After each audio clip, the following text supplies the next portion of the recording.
Abroad. Masarap pakinggan para sa iba. Sabi nila, kapag nasa abroad ka, masaya at maginhawa.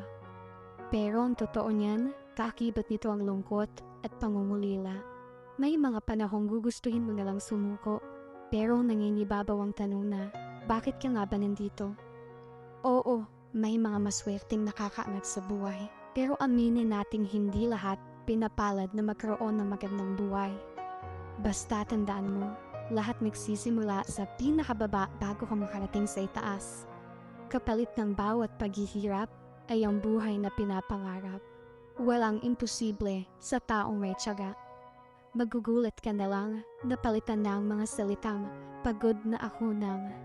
Buti na lang, hindi ako sumuko.